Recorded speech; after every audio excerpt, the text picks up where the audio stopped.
आज की प्रथम वेला में आज आपके सवाल में पहला प्रश्न हमारे समक्ष रख रहे हैं श्रीमान अरविंद कुमार जी जैन एडवोकेट। नमस्कार माता जी। नमस्कार जी। और इन लोगों से क्षमा याचना से कुछ बात ऐसी बोलना चाहता हूँ जो शायद इनको अच्छी नहीं लगे, लेकिन हमारे समाज के सुधार के लिए। पहला प्रश्न तुम्हारा जी यही कि हमारे गुरुओं के जो 22 पद हैं वो अत्यंत कठिन होते हैं। मेरा निवेदन ये है, आपका पहला केस मंच किस अवस्था में हुआ था? चिल्लक अवस्था में, ऐलक अवस्था में, मुनि अवस्था में या ब्रह्मचारी अवस्था में? और तब आपका पहले केस लॉन्च में क्या अनुभव रहा? क्योंकि पहला तो हर चीज में तकलीफ होती है। हमको देखने में जब आंसू आ जाते हैं तो निश्चित रूप से आप कितना भी। दूसरी महाराज जी एक और निवेदन कर दूं मैं इन लोगों के लिए। मेरे पास एक माने ऐसी बात आई जिसने मुझे झकझोर दिया। एक मुस्लिम महिला बोलती है कि हम हिंदुओं से अच्छे हैं। क्यों अच्छे हैं? कि हिंदू महिलाओं ने घूंघट छोड़ा तो छोड़ा, पीठ भी ओढ़ी छोड़ दी, बिंदी लगाना भी छोड़ दिया, अपने सुहाग की निशानी भी छोड़ दी। क्या हम क्या आधुनिकता की दौड़ में इतने आगे हैं कि सब कुछ हम छोड़ देते हैं? अपन कल्पना करके देखें, जब हम मंदिर जाते हैं तब हमारा पहनावा कैसा होना चाहिए, जब गुरुओं के सामने हम जाते हैं तब हमारा पहनावा कैसा होना चाहिए। और ये हमारी इस बात की पहचान है कि हम जैन हैं, क्योंकि हमारे यहाँ जैन में सबसे महत्वपूर्ण चीज है चारित्र। और चारित्र का निर्माण हमें काबा से दिया जाता है, गर्भ के समय से ही दिया जाता है। इसलिए आपसे क्षमा याचना सहित और महाराज जी से जो प्रश्न मैंने पूछा उसका थोड़ा सा ऐसा विशेष रूप से बतला दें, ताकि हम जो ऐसे एक दो बनियान पहन के आते हैं तो हमें भी सहन थोड़ा सा तो आना ही चाहिए। नमस्कार। देखो, वकील साहब ने अपना विषय रखा है और बहुत ही उपयोगी और गंभीर विषय है। इतना अच्छा जरूर ध्यान रखना आप लोग कि 1 मदर बेटर देन 100 टीचर्स का है। एक माँ 100 शिक्षकों से श्रेष्ठ होती है। ऐसा नहीं कहा 1 फादर बेटर देन 100 टीचर्स, कि एक पिताजी 100 शिक्षकों से श्रेष्ठ होते हैं। इसका मतलब है माँ की जिम्मेदारी बच्चों के जीवन निर्माण में बहुत बड़ी होती है।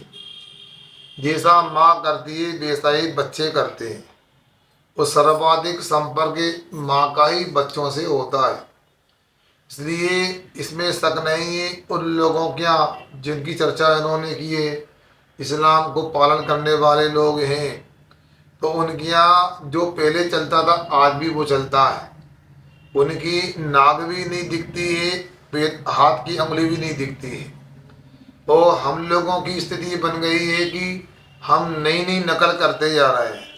नकल में इतनी अकल भी नहीं लगाते हैं कि उचित क्या है अनुचित क्या है, क्या हमारे शील की रक्षा होगी, कैसे हमारे धर्म की रक्षा होगी, क्या हमारी पूर्व की परंपरा है। या तो फिर अपन को चिंतन करना चाहिए, ये समझ लेना चाहिए कि पूर्वी हमारी दादी नानी थी, मूर्ख थी, गंवार थी, जानती नहीं थी, कुछ नहीं थी। ये फिर हम मूर्ख गंवार हैं। मर्यादा तो होना ही चाहिए। हमने आपको पहले भी सुनाया है, आदर्श नारी की पहचान, सिर के बाल दिखना नहीं चाहिए और पैर की बिछिया छिपना नहीं चाहिए। उल्टा होता है, सिर ढका नहीं होता है वो पैर दिखते नहीं है, आपके पूरे कपड़े लथड़ते रहते जमीन पर। ये कौन सी फैशन है, क्या है, सबको विचार करना चाहिए और इसमें अपना ही लाभ है, इतना ध्यान रखो। मैं तो बार बार कहता हूँ द्रौपदी के प्रसंग को याद रखा करो। द्रौपदी यदि साड़ी नहीं पहनती होती, दूसरे कोई कपड़े पहनते क्या होता? द्रौपदी की धर्म की रक्षा नारायण श्री कृष्ण ने नहीं की, अर्जुन ने नहीं की, 5 पांडवों ने नहीं की। द्रौपदी की रक्षा तो उसकी साड़ी ने की थी। इसलिए आचार्य श्री जी ने भी एक भाई को लिखा है, खेती बाड़ी है भारत की मर्यादा नारी शिक्षा है, साड़ी शिक्षा है। मतलब क्या हो गया, भारत की मर्यादा तो खेती बाड़ी है और साड़ी ये महिलाओं की मर्यादा है, ये ध्यान रखना। फिर आपने पूछा हमारे केसलंच को लेकर के कि आपका पहला केसलंच कब हुआ था, मुनि अवस्था में कि क्षुल्लक में कि एलक में कि ब्रह्मचर्य अवस्था में। हमारा प्रथम केसलौंज 1993 में रामटेक में आचार्य के दर्शन करके 7 प्रतिमा ली थी, तभी केसलौंज किया था। और श्रवण बेलगोला में भगवान बाहुबली स्वामी का हमने अपने हाथों से अभिषेक किया ब्रह्मचर्य अवस्था में। वहाँ से लौट कर आए श्री दिगंबर दिन उदासीन आश्रम तुकोगंज इंदौर में किया था। और बड़ा अलग संस्मरण है उसको लेकर के। 4 बजे थे और हम अंधेरे में बैठ गए केसलौंज करने के लिए। सिर में 4-5 इंच के केसलौंज हुए और दर्द होने लगा, हाथ भी थक गए और कमरे में कोई नहीं था, अकेला मैं था और अंधेरा था, लाइट भी नहीं जलाई थी। क्या करें, कहाँ से नियम लेके आ गए, कहाँ फंस गए, कैसा कर नियम ले लिया, कुछ भी ले लेते हैं। मन में आया, थोड़े बैठे, भाई बैठने से काम नहीं बनेगा, केसलौंज तो करना ही है अपने को, धीरे धीरे करो। तो हमने प्रयास किया तो 11:30 बजे हमारा केसलौंज पूरा हो गया था। उस समय केसलौंज पूरा हुआ तो सर में लग रहा था करंट छोड़ा जा रहा है बिजली का, इतना उसमें कंपन हो रहा था, दर्द हो रहा था। फिर इसके बाद में हमारे ब्रह्मचारी चंद्रशेखर, जो बाद में दीक्षा हो गई तो मुनि प्रसन्न सागर जी महाराज कहलाए, उनकी समाधि भी हो गई। उनके कई संस्मरण में ये भी जुड़ा हुआ है। फिर उन्होंने कहा स्नान करो, मंदिर गए, पूजन की। फिर उन्होंने हमें हलवा के माध्यम से औषधि के रूप में उपचार किया, तब थोड़ा दर्द शांत हुआ। उस समय से करते करते ये मान लो पूरे हमारे लिए 30 साल केसलौंज करने, 31 साल हो रहे हैं, 93 से लेके 24 हो गया है। इसलिए केसलौंज का अपना अनुभव होता है, उसका दर्द, उसकी अनुभूति अपनी होती है। और वो ऐसा मूल गुण मुनि महाराज का है, इतने वर्ष निकलने के बाद आज भी ये मन में आता, धारणा बनाना पड़ती है कि केसलौंज करना है। 15-20 दिन से लगता है कि केसलौंज आने वाला है। अब पता नहीं आप लोगों को कैसे पता लग गया कि हमारा केसलौंज कल आने वाला है। मगर चतुर्दशी का दिन रहता है तो लगभग करते, नियम तो नहीं। तो जैसे पहले कभी हमने 2.25 महीने में क्षुल्लक दीक्षा के टाइम किया, मगर बाल छोटे रहते थे, दूसरे ने कर दिया था।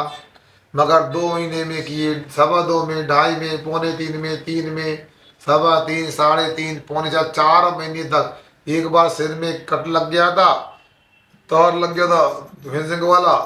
तो पूरे 4 महीने में अंतिम दिन केसलौंज भी हमने किया और 2 महीने में भी केसलौंज किया। सुबह भी केसलौंज किया, दोपहर में भी किया, शाम को भी केसलौंज किया हमने। स्वाद आदि के माध्यम से शरीर समय की सेटिंग करके करते हैं केसलौंज। इसलिए केसलौंज के माध्यम से अपने आप एक बैराग की अपने जीवन में चारित्र की परीक्षा होती है। इसका भी एक अपने आप में मान लो दीक्षा के समय भी महत्व होता है, बाद में भी महत्व होता है। ये आप लोगों को समझना चाहिए। आगे हमारे समक्ष अपनी अगली शंका रख रही हैं श्रीमती मीना जी जैन इटारसी।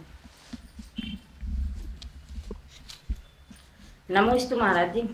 महाराज जी, मेरा पहला प्रश्न है कि मोह और योग के निमित्त से गुण स्थान होते हैं क्या? और दूसरा है कि इस युग में, भौतिक युग में कई व्यक्ति यानी धर्म कर्म से क्यों दूर होते जा रहे हैं? पहले तो आपने सिद्धांत के रूप में पूछा कि गुण स्थान कैसे होते हैं, किसके निमित्त से होते हैं। आपने उत्तर भी दे दिया, किंतु उसमें ही प्रश्न बना दिया आपने। मोह और योग के निमित्त से आत्मा में रत्नात्रय की तारतम्यता को ही गुणस्थान कहते हैं। आपने जो पूछा है उसको पक्का कर ले, उत्तर तो आपने दे दिया था।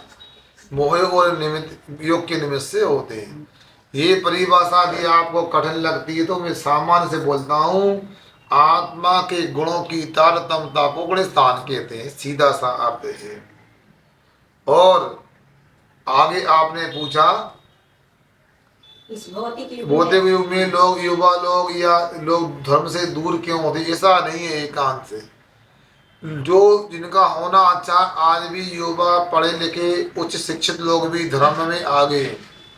बड़े महानगरों में भी ऐसे युवा लोग मिलते हैं कि आपको यहाँ नहीं मिलेगा देखने को। एक ब्रह्मचारी था, वो इंजीनियर था, गुड़गांव में वो सर्विस करता था। वो गुड़गांव में सर्विस करता था और फिर क्या हुआ, उसे प्रशिक्षण के लिए मुंबई बुलाया। होटल में नहीं खाता था, मंदिर गया पूजन करने के लिए, पहले अभिषेक पूजन तो करो, देखेंगे जो होगा।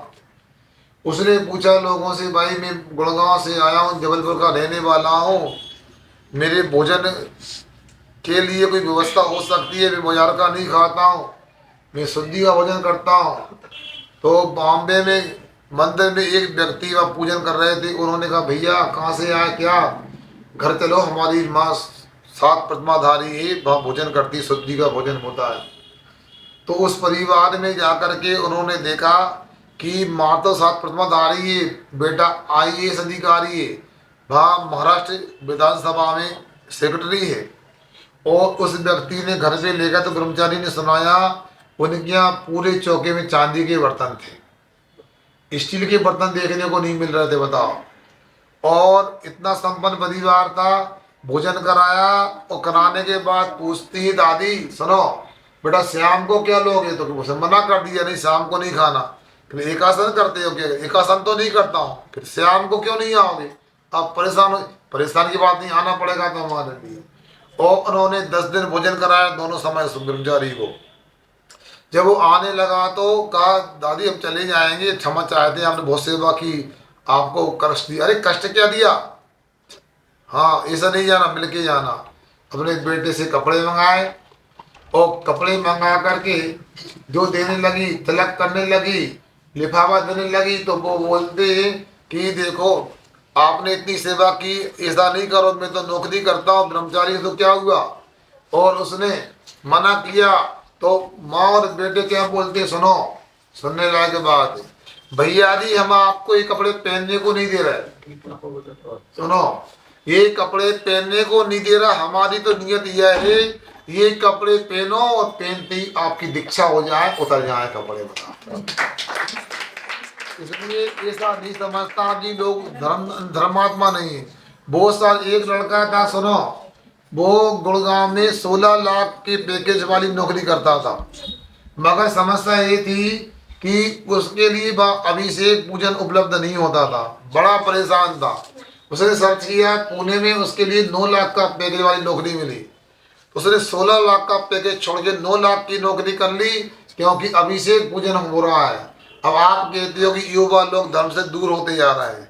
अरे जिनकी होनार खराब है वो लोग मंदिर भी नहीं जाएंगे, महाराज के पास भी नहीं जाएंगे। जिनकी होनार अच्छी है वो संसार में कहीं पर भी धर्म कर सकते हैं। मैं आपको अमेरिका ले चलता हूँ। अभी अमेरिका का एक संस्मरण किसने सुनाया था, एक व्यक्ति अभिषेक और पूजन करता था, मगर बहुत दूर मंदिर पड़ता था, मगर सोचता डेली करूंगा मैं पूजन। आखिर अंतोगत उसने सोच लिया मैंने बंगला बनाया तो मंदिर बनाऊंगा। घर में मंदिर बनाया, भगवान विराजमान किए, वहाँ पानी नहीं था शुद्ध, तो झरने का पानी 300 किलोमीटर दूर था। वो व्यक्ति 3 दिन के अंतराल में मुंबई अमेरिका में झरने का पानी लाता था और 3 दिन अभिषेक पूजन करता था। सोच लो, उपचार कर लो। ऐसे लोग भी उपलब्ध होते हैं। इसलिए जिनका अच्छा होना होगा वे सब जगह धर्म कर सकते हैं। पढ़े लिखे भी धर्म करते हैं, अनपढ़ भी करते हैं। और एक बात और सुनाता हूँ, आपके होशंगाबाद में जिले में एक कलेक्टर रहा, और उसका नाम मैं बता सकता हूँ, कोई बात नहीं। वो व्यक्ति ऐसा था, होशंगाबाद से ट्रांसफर हुआ, पहले होशंगाबाद में था और मैं डिंडोरी में चतुर्मास कर रहा था। उसे समाचार मिला कि मेरे माता पिता ने 2-2 प्रतिमा ले ली। माता पिता 2-2 प्रतिमा लेकर मेरे पास में आए डिंडोरी में, और उनको लगा कि क्या करना है, तो उसको पता लगा कलेक्टर बेटे को उसने होशंगाबाद कलेक्टर बंगले में कुआ का प्रबंध कर लिया, कुआ साफ करा लिया, एक गाय मंगा ली और रीवा गया, वहाँ भी गाय लेकर के गया। और सोचो विचार करो, कलेक्टर जैसी पोस्ट होने के बाद रीवा में कमीशन का चार्ज था, उसके पास कई जिलों का चार्ज था।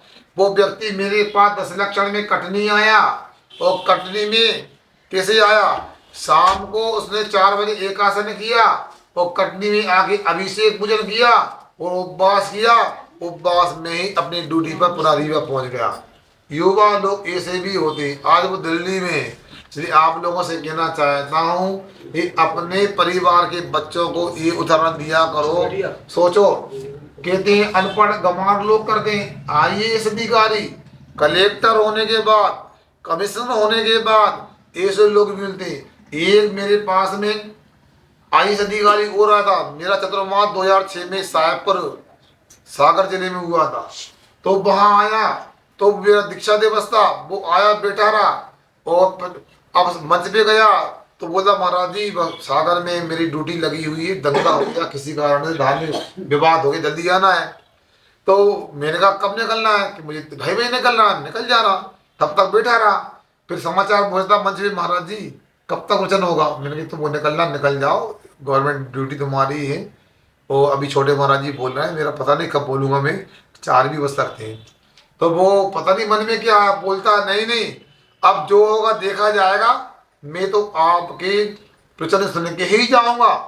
सागर का कलेक्टर होकर, बताओ अपर कलेक्टर होकर के प्रवचन नहीं छोड़ा। तो हम लोग क्या करते हैं, कोई घर में काम भी नहीं होते वो अपन छोड़ देते साधु संगति के लाभ को।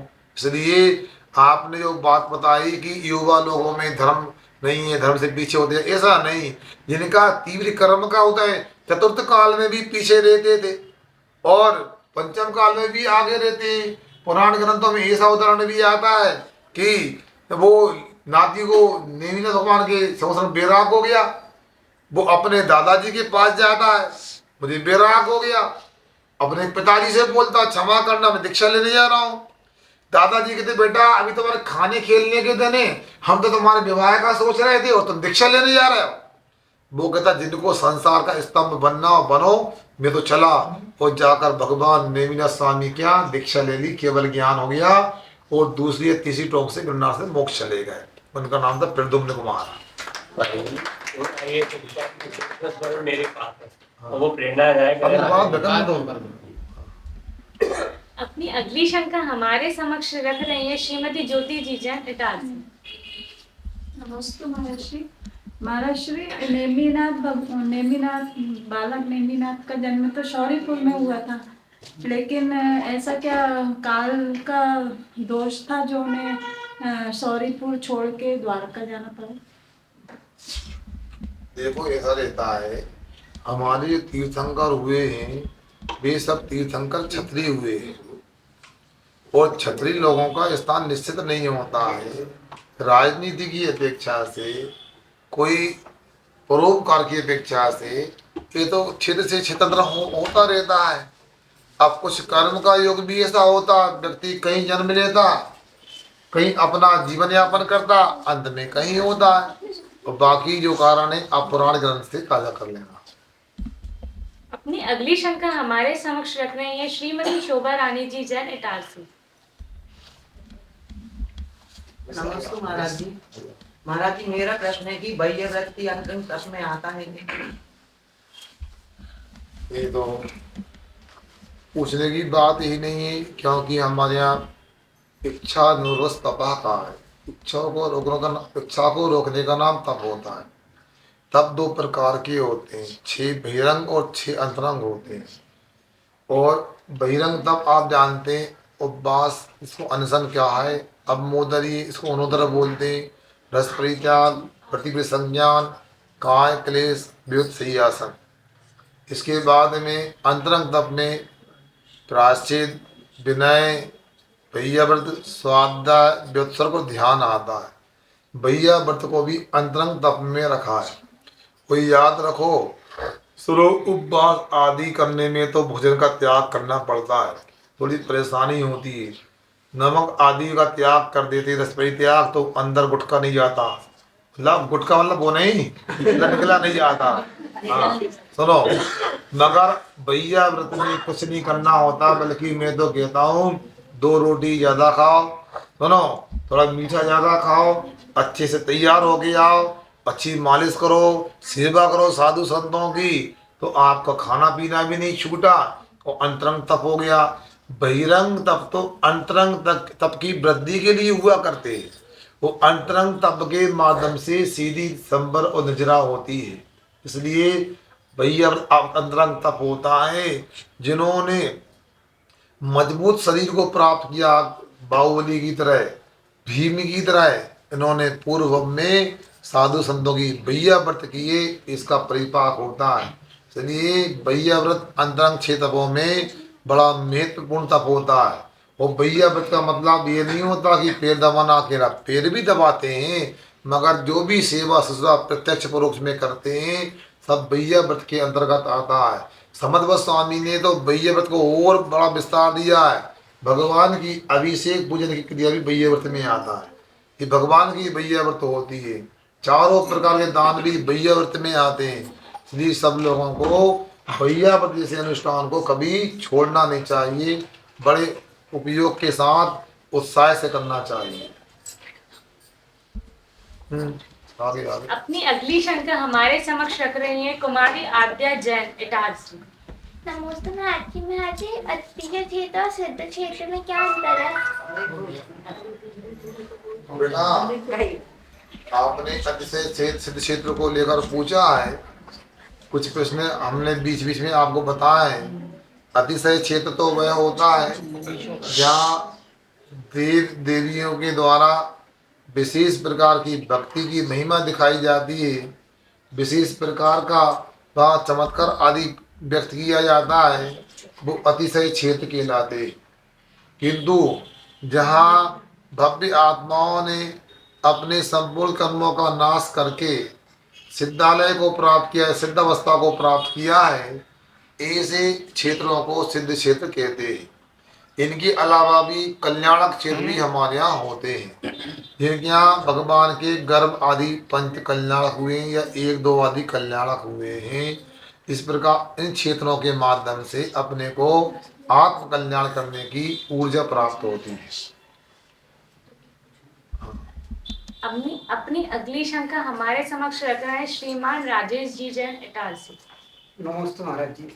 मरण तो महाराज जी किसी को मालूम नहीं कब हो जाए, तो ऐसा क्या करके हम सोएं कि हमारा जो जीवन सफल हो जाए, सिद्ध अवस्था को प्राप्त हो। देखो राजेश जी, आपने बहुत सही प्रश्न रखा है। देखो हमको वैसे ही सावधान देना चाहिए जैसे हम कहीं यात्रा करने जा रहे हैं तो गाड़ी का कोई भरोसा नहीं कब आ जाए। आजकल मौसम गड़बड़ रहते हैं, पहले भी गाड़ी आ जाती है, बाद में। अभी 2 ब्रह्मचारी हमारे पास आए थे, संजीव भैया कटंगी वाले, वो अमन जैन दिल्ली से आए थे। उनकी गाड़ी का समय 6:15 बजे का था, फिर पता लगा कि वो 6:35 पे गाड़ी आ रही है, नहीं 5:35 पे गाड़ी आ रही है। उसी प्रकार अपने जीवन का कोई भरोसा नहीं है, इसलिए हम लोगों को तो इतना ही ध्यान रखना चाहिए, हर सुबह शाम में ढली होती है, जीवन की पीठ पर मौत लिखी होती है। अरे बड़ा सको तो बढ़ा लो, मोक्ष मार्ग में कदम, सांसों की कोई गारंटी नहीं होती है। अपनी अंदर गई श्वास का भी कोई भरोसा नहीं। जो करना आत्म कल्याण कर लेना चाहिए, जो त्याग करना कर लेना चाहिए। और सुनो, मरण जब होगा आयु कर्म का भी ध्यान रखना चाहिए। हमारा आयु कर्म एक बार यदि बंद गया तो नरक आयु का बंद कर लिया तो नरक ही जाना पड़े, कुछ भी करो। राजा शरण्य का उदाहरण देखो, महावीर स्वामी से प्रबल निमित्त की प्राप्ति हो गई, 60,000 प्रश्न किए, क्या हम तो प्रश्न भी नहीं कर पाते। इतने निकट महावीर स्वामी के कोई जीव हो और आगे तीर्थंकर बनने की भी संभावना हो, वो उसको भी नरक जाना ही पड़ा। नरक आयु को कोई ने बदल नहीं पाया, बदल भी नहीं सकता है। इसलिए हमें हमेशा आत्म कल्याण करने का पुरुषार्थ करना ही चाहिए। खोल दो दरवाजा, खोल दो पूरा। अपनी अगली शंका हमारे समक्ष रख रही है कुमारी तरु जैन। जो पीना चाहिए एक पाठशाला की बिटिया पूछ रही है पानी छान के क्यों पीना चाहिए। सुनो बेटा, आपको पता नहीं पहले घर में स्टोव होता था और स्टोव में तेल भरते थे तो छन्ना लगा के कपड़ा लगा के तेल भरा जाता था। मगर आपको ये तो पता है आपके घर में कोई बाइक वगैरह है, मोटरसाइकिल बाइक है ना, उसमें जब पेट्रोल डलवाते हैं तो उसमें छलनी लगाई जाती है, छन्नी लगाई जाती है।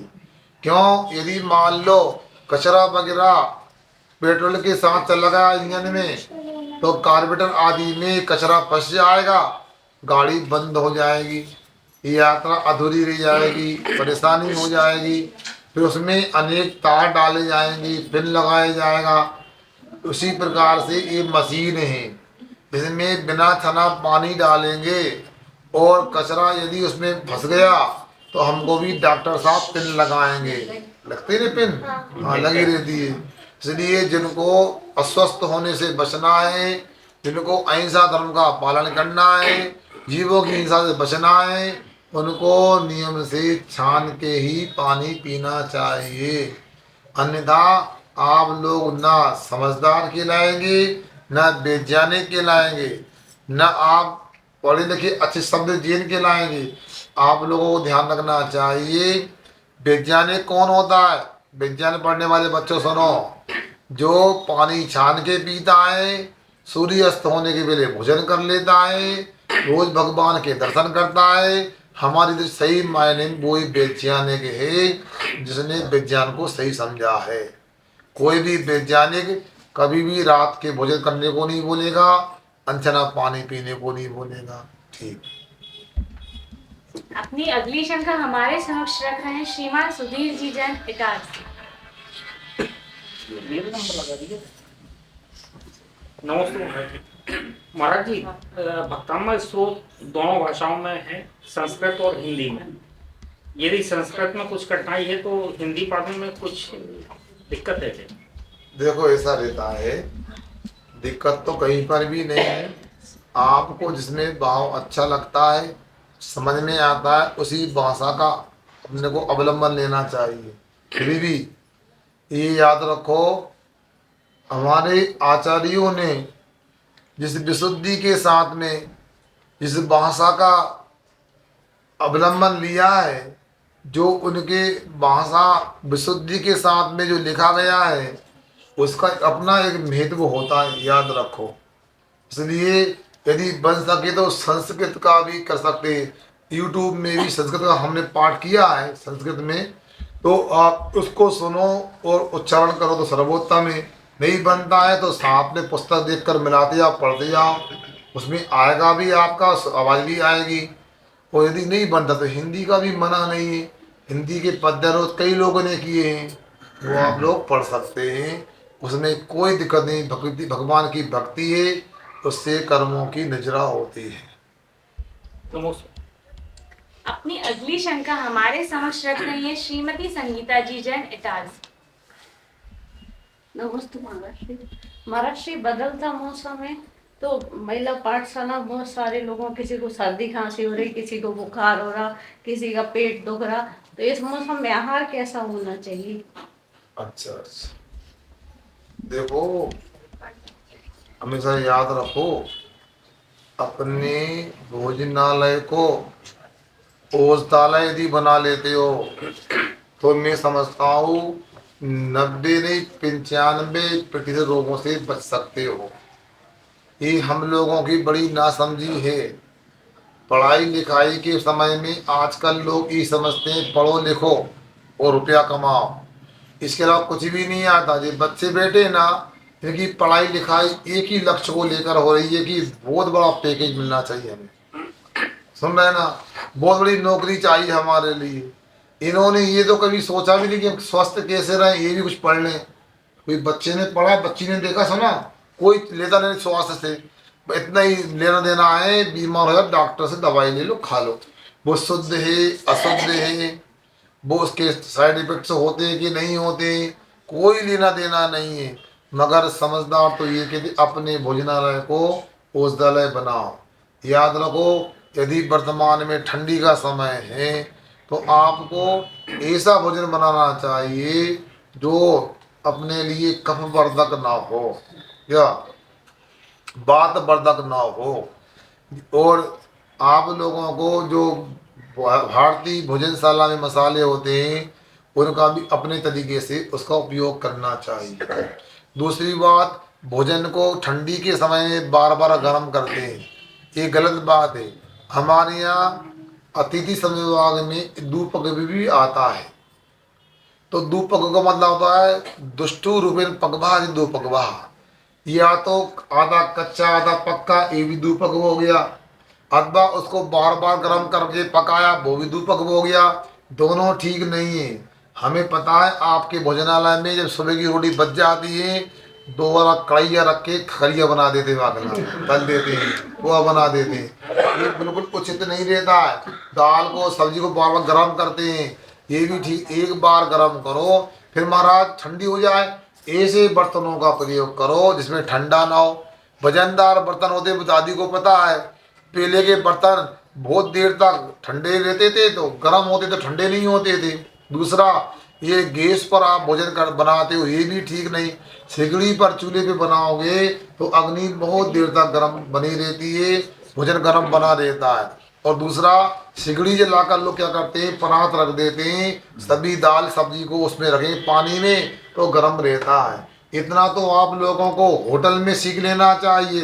होटल वाला क्या करता है कि बड़े तवेले में पानी गर्म करता है, उसके ऊपर कढ़ाई रख देता पोहा की, तो पोहा गर्म बना देता है। बिजनेस बताओ, ये तो आप लोगों को सोचना चाहिए। और खान पान में भी बहुत सारी बातें होती हैं, अपने को ध्यान रखना चाहिए। भारतीय भोजन में सुनो, खार वगैरह का बड़ा महत्व होता था। पापड़ में खार डलता है, खींच में खार डलता है, लचका में खार डलता है, और पापड़ आदि और भी जो भी डलता है। मगर आज के पढ़े लिखे लोग कहते हैं अरे राख वगैरह से बर्तन मांजेंगे तो बीमारी हो जाएगी। जबकि जो बर्तन राख को छोड़कर साबुन से सर्फ से मांजे जा रहे हैं, भयंकर खतरनाक हैं, जो अल्सर और कैंसर के लिए वह उत्पन्न करने के कारण बन सकते हैं। एक गिलास को साबुन से विम से धो, 100 बार नहीं 1000 बार भी धोएंगे, उसमें झाग निकलेगा, मतलब पूरा सर्व विम उसमें अभी निकला नहीं है। जबकि पेट में राख जाएगी तो आपके लिए एंटी बैक्टीरिया होगी, एंटीबायोटिक होगी। मगर आपको साबुन सोडा से तो आंतें घिसेंगी, अल्सर कैंसर आदि होगा। इसलिए अपने बर्तनों को भी ठीक रखे, खान पान को भी ठीक रखे। आज के लोगों का खान पान बदल गया, सुनते हैं आजकल लड्डू भी नहीं खाते, गम्मार खिलाते, बर्फी नहीं खाते। आज के बच्चों का कहना है Maggi, pizza, chowmein, burger, hot dog यही खाने की वस्तु होती है, जो कि सबसे खतरनाक होती है। इसलिए मौसम का भी ध्यान रखो और स्वास्थ्य का भी ध्यान रखो। आगे आज की अंतिम जिज्ञासा हमारे समक्ष रख रहे हैं श्रीमान मनीष जी जैन इटार्स। नमस्ते महाराज जी, मेरे आधे दर्जन क्वेश्चन है, उसमें मैं 2-3 आज पूछूंगा और 2-3 बाद में पूछूंगा। पहला तो क्वेश्चन ये महाराज जी कि मेरे खुरापाती दिमाग में इस टाइप के अलग अलग प्रश्न क्यों आते हैं, उसका इलाज बताइए। हाँ, एक पहले बता दीजिए फिर दूसरा पूछ लेते। दूसरा प्रश्न महाराज जी, जैसे पाप 5 प्रकार के बताए हैं, हिंसा, झूठ, चोरी, कुशील, परिग्रह। तो एक पाप तो आप भी करते हैं, चोरी वाला। हम लोगों के मन चुरा लिया आपने, तो उसका क्या पाप लगेगा आपको। तीसरा, ऐसे बोलते हैं कि घृणा पाप से करो, पापी से नहीं। तो देखते हैं हम कि हम जैसे कोई व्यक्ति जुआ खेल रहा है या कुशील या दूसरा शराब पी रहा है, हम शराब से तो घृणा नहीं करते, लेकिन शराबी से जरूर करते हैं। बस आज 3 कल बाकी।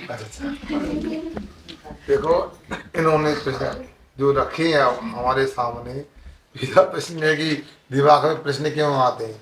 तो मैं मनीष भाई से कहना चाहता हूँ, 2 लोगों को कभी प्रश्न उत्पन्न नहीं होते। जो पूर्ण ज्ञानी हो जाता है उससे कभी शंका प्रश्न उत्पन्न नहीं होता। जो बिल्कुल निरी ढोर होता है, अज्ञानी होता है, उसे प्रश्न नहीं आते। मगर जो बीच का होता है उसके मन में प्रश्न होना अच्छी बात है, क्योंकि यदि जानने की इच्छा होती है तो समझो उसका ज्ञान का विकास होगा। इसलिए आपको यदि प्रश्न आते हैं अच्छी बात है। दूसरा आपने पूछा चोरी वाली बात कहें, आपको हमने पहले भी कहा था चोरी की परिभाषा आपने मतलब समझी नहीं। आज ही प्रातः काल हमने चोरी को लेकर समझाया था। हमने प्रमत्त योगात रत्ता दानम स्त्रियम, प्रमाद के योग से बिना दी हुई वस्तु को लेना ये चोरी कहलाता है। तो हमने कहा दिया, तो इसलिए आप लोगों से हमने कहा तो एक बात जो होती है जिसमें लेने देने का व्यवहार होता है उसमें वो चोरी कहा जाती है। मगर जो आप कह रहे हैं ये तो आपको भक्ति की भाषा में आप लोग बता रहे हैं कि हमने आपका मन चुरा लिया है, या हमारा मन आपने चुरा लिया है। ये तो भगवान जानना किसी ने किसका चुराया है, कि ऐसी चोरी तो हमेशा करते रहना चाहिए। हाँ, तीसरा प्रश्न आपका था घृणा पाप से। हाँ, देखो ये बिल्कुल निश्चिंत है, हमारे यहाँ पाप से घृणा करने को, पापी से घृणा करने को नहीं कहा है। राम भगवान तो बाद में बने, किंतु राम पहले राजा थे और जब सीता जी का हरण हो गया तो राम ने पता लगाया और पता लग भी गया सीता जी लंका में रावण के यहाँ अशोक वाटिका में है। हनुमान जी उसको पक्का करके आया कि वो सीता जी अशोक वाटिका में लंका में ही हैं, और जो विधि होती है उसी विधि के अनुसार उन्होंने सीता जी को लाने का प्रयास किया। यदि चाहते तो हनुमान जी तो कंधे पर डाल के ले आते उनके लिए, मगर उचित नहीं होता। जो परंपरा होती है, विधि होती है, वैसा करना चाहिए। तो वहाँ राम गए, लक्ष्मण जी साथ में गए। लक्ष्मण जी तो राम के कुकृत्य को लेकर कभी गुस्सा हो जाते थे, कुपित हो जाते थे, किंतु राम ने हमेशा प्रारंभ से लेकर अंत तक शालीनता का परिचय दिया और इसी नीति पर अडिग रहे कि हमें पाप से घृणा करना है, पापी से घृणा नहीं करना है। इसलिए उन्होंने रावण को संदेश भेजा बार बार, हे लंकेश, हमें तेरी सोने की लंका से कोई मकसद नहीं, हमें तेरा राज भी नहीं चाहिए, हमें तेरी मंदोदरी भी नहीं चाहिए, हमें कुछ भी नहीं चाहिए, बस तू हमारी सीता को लौटा दे। मगर रावण ने राम की एक नहीं सुनी और ये तो मन में आया कि राम बड़े सज्जन हैं, इनकी सीता को लौटा देना चाहिए। और वैसे भी सीता को क्या करेंगे, सीता यदि तैयार नहीं है रहने के लिए। मगर मन में आया कि नहीं, पहले राम लक्ष्मण को एक बंदी बनाऊंगा और उनको पराजित करूंगा, बाद में सीता को लौटाऊंगा। मगर राम के मन में कभी हराने का, उसको प्रताड़ित करने का, तिरस्कृत करने का भाव नहीं आया। तो मैं आप लोगों से भी कहना चाहता हूँ, मैं मानता हूँ संसार में चाहे आप हो या मैं हूँ, अनादि काल से कोई धर्मात्मा नहीं है। सबके द्वारा कोई ना कोई पाप हुआ है, हो रहा है। बस अपने को जिस प्रकार बन सके, अपने को बात्सल अंग दिखा करके, उपगुण के माध्यम से, स्थिति के माध्यम से धर्मात्मा में कोई पाप दिखता है, उस पाप को दूर करने का प्रयास करना चाहिए। तो ये भी याद रखना चाहिए, कभी कभी क्या होता है, माँ बच्चे को कुछ वस्तु से वंचित रख देती है, कभी नाश्ता नहीं देती, लड्डू नहीं देती है। उसका मतलब माँ गलत नहीं है, माँ चाहती है बच्चा मंदिर क्यों नहीं जाता, माँ बच्चा होमवर्क क्यों नहीं करता है, पढ़ाई क्यों नहीं करता है। तो माँ के मन में उसके प्रति करुणा है और दूरदृष्टि है, इसलिए ऐसा किया जाता है। इसलिए आप लोग ध्यान रखो कि हमेशा अपने को भी पाप से ही घृणा करना है, पापी से कभी घृणा नहीं करना है। हाँ, फिर विजय। आज की दूसरी अंतिम जिज्ञासा हमारे समक्ष रख रहे हैं श्रीमान विजयन जी जैन इटारसी। नमस्ते महाराज जी। महाराज जी, मेरी जिज्ञासा यह है कि धर्म करना अच्छी बात है, क्या जो धर्म नहीं करता उसे अधर्मी की श्रेणी में रखा जाता है? जैसे कि कोई वीतराग, प्रभु की में श्रद्धान या जो भी क्रियाएं होती हैं, पूजा अर्चना आदि, जो ये करता है वो तो धर्मी है, लेकिन जो ये क्रियाएं नहीं करता है वो क्या अधर्मी है? मैं ये सवाल सिर्फ इसलिए और जोड़ रहा हूँ महाराज जी कि कोई बहुत अच्छे जो संत होते हैं उनका शिक्षित होना बहुत आवश्यक है क्या, या शिक्षित व्यक्ति का धर्मी होना आवश्यक है क्या? क्योंकि मैंने बहुत से संत ऐसे देखे हैं जिन्होंने कोई शिक्षा प्राप्त नहीं की लेकिन बहुत अच्छे संत हैं, और बहुत सारे ऐसे लोग हैं जो इनका जरा भी श्रद्धा नहीं है धर्म के प्रति, किसी भी धर्म के प्रति नहीं है, और वो बहुत सफल जीवन जी रहे हैं। तो धर्म का क्या महत्व है महाराज जी? देखो विजेंद्र भाई, मेरे अपने को ये समझना धर्म होता क्या है। धर्म वस्तु का स्वभाव होता है, अथवा धर्म वह होता है जो कर्मों का नाश करता है, पापों का नाश करता है और संसार के व्यक्ति को संसार के दुखों से उठाकर सुख में रखता है, वो धर्म होता है। अपन लोग क्या करते हैं, कोई व्यक्ति कई बार जो चबूतरे पे चला जाता है, किसी देव मंदिर में चला जाता है, उसको धर्मात्मा मान लेते हैं। इधर वो धर्म है ही नहीं, जहाँ जा रहा है उनके पास ही धर्म नहीं है, क्योंकि धर्म वह होता है जहाँ पर उसके पास वीतरागता होती है, अहिंसा होती है, और वीतरागता अहिंसा का दूर दूर का यदि संबंध नहीं है तो कहाँ का धर्म कहलाएगा। और शिक्षित की बात कहो, अक्षर ज्ञान का नाम शिक्षा नहीं होती। हमारे जैन धर्म में सुनो 11 अंग भिन्न 10 पूर्व तक का ज्ञान प्राप्त करने वाला भी मिथ्या दृष्टि अज्ञानी होता है। वो हमारे यहाँ सुनो बात तुष्मास भिन्नम समझने वाला सिद्धबोधि भी ज्ञानी कहलाता, केवल ज्ञान प्राप्त कर लेता है। आज तो ज्ञान की ज्ञानी की परिभाषा बनाई जा रही वो अलग होती है। यथार्थ में ज्ञान क्या होता है सुनो, जिसके माध्यम से अज्ञान का नाश होता है, पापों की हानि होती है, वृत्तों का ग्रहण होता है और अंत में अपने आत्मा के स्वभाव में डूब जाता है, उसी को ज्ञानी शिक्षित कहा जाता है। बाकी तो लोग व्यवहार में अनेक प्रकार की अपने मन में जो आती परिभाषा बना लेते हैं, इसी का नाम वह सच्चा धर्म होता है। इसलिए जो बाहर में अक्षर ज्ञान की शिक्षा की बात कर रहे हैं, उसको हमारे जैन धर्म में उसको कभी ज्ञानी नहीं माना है। इसलिए वह एक सामान्य से लोग में आप लोगों ने दुआ सुना होगा कि पोती पड़ जरुआ पंडित हुआ अपार, पता वो आपके ऐसा है। हाँ, पोती प्रजंगुआ पंडित भया न कोई, ढाई अक्षर आत्मा पढ़े सो पंडित हो। समझ में आ गया? यदि ढाई अक्षर का आत्मा को समझ लेता तो दुनिया के थोड़ा पंडित होता है, तो दुनिया की पोती पढ़ लेता है तो कुछ नहीं है। आचार्य महाराज ऐसा भी बोलते, पोती पढ़ जन्म हुआ ज्ञानी हुआ अपार, निज वस्तु की खबरी नकटी का श्रृंगार, ऐसा भी होता। इसलिए अलग अलग परिभाषा हैं, अपने को समझना चाहिए। जैन धर्म में जो बताई ज्ञानी की परिभाषा वो आत्मा से जोड़ के बता, ठीक हो गया।